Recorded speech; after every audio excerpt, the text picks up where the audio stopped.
ప్రభుత్వం వెళ్ళిపోయి మీ ప్రభుత్వం వచ్చి 2 సంవత్సరాలు అయింది.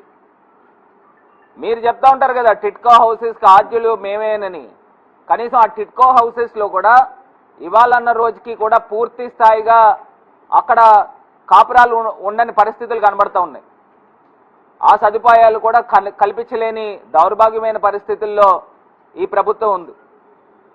అక్కడ ఇంకా హ్యాండ్ ఓవర్ చేయలేదు. కాకపోతే ఎవరైతే బెనిఫిషరీస్ ఉన్నారో వాళ్ళకి లోన్లు స్టార్ట్ అయిపోయి ఈఎంఐలు కట్టే పరిస్థితులు కనబడుతున్నాయి. మరి సామాన్యుడు పేదవాడు ఎలా బతుకుతాడండి? ఇది కేవలము ఈ ప్రభుత్వం తాలూకా నిర్లక్ష్యం కాదా అని అడుగుతా ఉన్నాం. మరి ఈ రకమైన పరిస్థితులు ఆంధ్రప్రదేశ్ రాష్ట్రంలో ఉన్నాయి. నాకు తెలిసి బహుశా ఎక్కడ కూడా ఏ రాష్ట్రాల్లో కూడా ఉండకపోయి ఉండొచ్చు. నేను ఒక్కటే అంశం చెప్తున్నా, మీరు అంటున్న ఈ డబుల్ ఇంజన్ సర్కార్కి ఈ దౌర్భాగ్య పరిస్థితి ఇక్కడ ఆంధ్రప్రదేశ్ రాష్ట్రంలో ఉంది. అసలు ఈ పార్టీకి కేంద్ర ప్రభుత్వాన్ని ఒప్పించి మీరు చేయాల్సిన కార్యక్రమం ఏంటండి? ఈ పార్టీకి ప్రజలకు అందరికీ కూడా పేదవాడికి అందరికీ కూడా ఇళ్ల స్థలాలు ఇచ్చి అక్కడ మీరు PMAY నుంచి ఆవాస్ యోజన నుంచి కనీస పక్షాన 2 లక్షల రూపాయలు ప్రతి బెనిఫిషరీస్ ఖాతాల్లో డబ్బులు వేసి ఇల్లులు కట్టించాల్సిన పరిస్థితులు తీసుకోకపోగా ఇవాళ రాష్ట్రంలో ఏం చేస్తా ఉన్నారని అడుగుతున్నా. ఇదంతా కూడా ఒక మసిపూసి మారేడుకాయ చేసి రాష్ట్ర ప్రజలు నోట్లో మట్టి కొట్టే కార్యక్రమం చేస్తున్నారు. ఇంకొక ప్రధానమైన అంశము ఇదే రాజమండ్రి ప్రాంతం తీసుకోండి. రాజమండ్రి ప్రాంతంలో మేము ఆఖరిలో ఎలక్షన్ కోడ్ వచ్చే ముందు కొన్ని అంశాలు హౌస్ సైట్స్ కోర్టు కేసుల్లో ఉండడం వలన ఇంకా బయట హౌసెస్ తీసుకుని స్థలాలు తీసుకుని ఆ రోజు ఆనం కళాకేంద్రంలో సుమారుగా 25,000 మంది బెనిఫిషరీస్కి పట్టాలు ఇచ్చాం. ఆ పట్టాలు కూడా రైతుల దగ్గర భూములు కొని రైతులు ఖాతాల్లో అమౌంట్ జమ చేసి ప్రతి బెనిఫిషరీస్ కూడా 45 సెంట్లు 60 సెంట్లు చొప్పున అక్కడ బెనిఫిషరీస్కి పేదవాడికి ఇళ్ల స్థలాలు కేటాయించాము, పట్టాలు ఇచ్చాం. ఆ రోజు అధికారికంగా పట్టాలు ఇచ్చాం కలెక్టర్ చేత. మీరు ఆ పట్టాలని ఎందుకు ముందుకు తీసుకెళ్లట్లేదని అడుగుతున్నాం. ఈ పాటికి మీరు ఒకవేళ అది రద్దు చేసి మీరు 2 సెంట్లు ఇవ్వాలంటే ఇంకా సంతోషిస్తాం, ఇవ్వండి. కానీ ఒక కాల వ్యవధి పెట్టుకోండి, ఈ టైంలో మేము కంప్లీట్ చేస్తామని. అంతే తప్పితే మీరు ఇవాళ చేస్తున్నామని కాలయాపన చేస్తున్నారు తప్పితే ఇంకొకటి ఏమీ కూడా కనబడట్లా. ప్రధానమంత్రి ఆవాస్ యోజన నుంచి ప్రతి బెనిఫిషరీస్కి మీరు ప్రతిపక్షంలో ఉన్నా కూడా 2 లక్షలు ఇస్తారు. ఆ డబ్బులు తీసుకురండి, ఇల్లులు కట్టండి. మీరు ఇవాళ PGRSకి వెళ్తే 100 మంది బెనిఫిషరీస్ మాకు గత ప్రభుత్వంలో జగనన్న పట్టాలు ఇచ్చాడు, మాకు ఆ పట్టాలు హ్యాండ్ ఓవర్ చేయండి అని అడుగుతా ఉన్నారు. మీరు ఎందుకు చేయలేకపోతున్నారని అడుగుతున్నాం. మూడో అంశం దగ్గరికి వస్తే ప్రధానమైన అంశము రాజమండ్రి పుష్కరాలు. కరెక్ట్గా ఇంకా సంవత్సరం ఉంది. నిన్న SP గారు నిన్న అధికారులు అందరూ కూడా మాక్ డ్రిల్లింగ్ చేశారట. అంటే మాక్ డ్రిల్లింగ్ అంటే ఏంటంటే క్రౌడ్ మేనేజ్మెంట్ ఏ రకంగా చేయాలి దానికి మాక్ డ్రిల్లింగ్ చేశారా, లేకపోతే ప్రజలు భక్తులు ఎక్కువ మంది వస్తే షూటింగ్ ఏ రకంగా చేయాలనే దానికి మాక్ డ్రిల్లింగ్ చేశారా? ఎందుకంటే షూటింగ్ అంటే గతంలో 28 మంది చనిపోవడానికి కేవలం చంద్రబాబు నాయుడు గారి యొక్క పబ్లిసిటీ షూటింగ్కే అది జరిగింది. ఒక డైరెక్టర్ని తీసుకొచ్చి ఏరియల్ షాట్స్ తీసి ఏ రకంగా ప్రజలను అందరినీ కూడా అక్కడ జమ చేసి కార్యక్రమం చేశారు. నేను వాళ్ళు సూటిగా ప్రశ్నిస్తున్నా, పుష్కర్ ఘాట్ ప్రాంతం అనేది సెంట్రల్లీలో అక్కడ లొకేటెడ్గా మొత్తం ప్రజలందరూ కూడా భక్తులు అక్కడికి వస్తారు. ఈ పాటికి కూడా మీరు చేయాల్సిన కార్యక్రమం ఏంటంటే ఆ ఘాట్ గోడ ఏదైతే ఉందో అదంతా కూడా ఈ పాటికి కంప్లీట్ క్లియర్గా ఆ గోడ తొలగించాల్సిన అవసరం ఉంది. మొన్న యాక్సిడెంట్ ఎందుకు జరిగిందండి? 28 మంది చనిపోవడానికి కారణం ఏంటండి? కేవలము బాటిల్ నెక్ కింద 2 గేట్లు పెట్టారు, చిన్న చిన్న గేట్లు.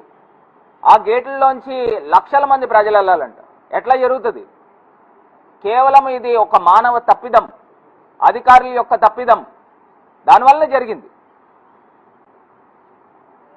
చిన్న 2 గేట్లు పెట్టారు, ఇన్ గేట్ అవుట్ గేట్, లక్షల మందిని అక్కడ తీసుకొచ్చి కుక్కేసే కార్యక్రమం చేశారు. ఇప్పటికైనా మేల్కొని ఇమ్మీడియట్గా ఆ వాల్స్ తొలగించండి, ఫ్రీ మూవ్మెంట్కి వెళ్ళే కార్యక్రమం చేయండి.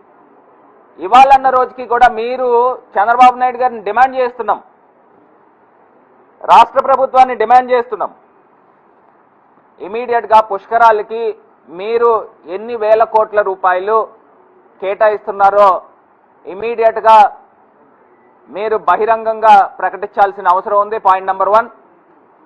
నెంబర్ 2, ఇమీడియట్గా ఒక బ్లూ ప్రింట్ని రిలీజ్ చేయండి. మేము పుష్కరాలకి ఈ కార్యక్రమం చేయబోతున్నామని చెప్పి ఒక బ్లూ ప్రింట్ తీయండి, ఒక మాస్టర్ ప్లాన్ చేయండి. ఎందుకంటే ఏదైనా ఒక దీర్ఘకాలిక వర్క్ జరగాలని అంటే ఇదే సీజన్.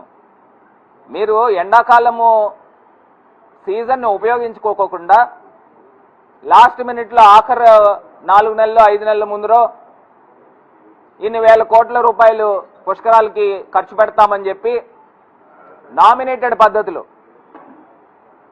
డబ్బులు మొత్తం అంతా కూడా ఒక కామధేనువు కిందన ఈ తెలుగుదేశం పార్టీకి, ఈ నాయకులకి ఆ డబ్బుల్ని తీసుకుని జేబులో పెట్టుకునే కార్యక్రమం చేస్తా ఉన్నారనేది కూడా అర్థమవుతోంది.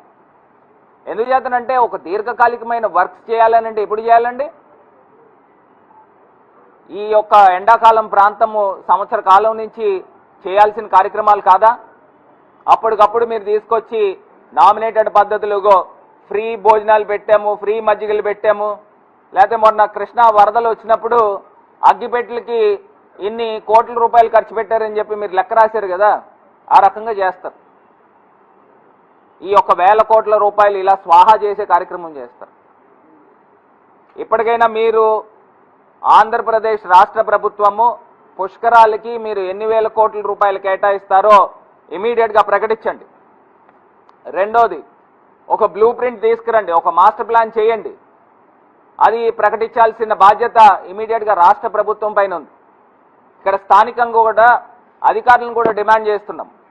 ఇది పుష్కరాలు అంటే మీ ఇంట్లో పెళ్లి కాదు, పుష్కరాలు అంటే ప్రజలకు సంబంధించింది.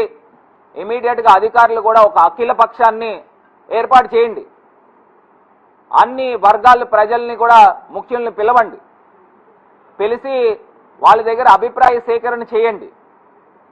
ఇది కదా చేయాల్సిన కార్యక్రమము. ఇవేమి చేయకుండా మీరు పుష్కరాల్ని ఎట్లా నడపబోతున్నారని అడుగుతున్నా. ఇంకోటి ఏంటంటే కొన్ని వార్తలు కూడా వింటున్నాం. ఏమని వింటున్నామంటే చంద్రబాబు నాయుడు గారు ఈ పుష్కరాల్ని 12 రోజులు కాకుండా కుంభమేళా తరహాలో 42 రోజులు ఎన్నో చేయాలని ఆలోచన చేస్తున్నారని చెప్పేసి వార్తలు వింటున్నాం. మీరు అదే గనక కార్యక్రమం చేస్తే ఈ పార్టీకి ఎన్ని ఘాట్స్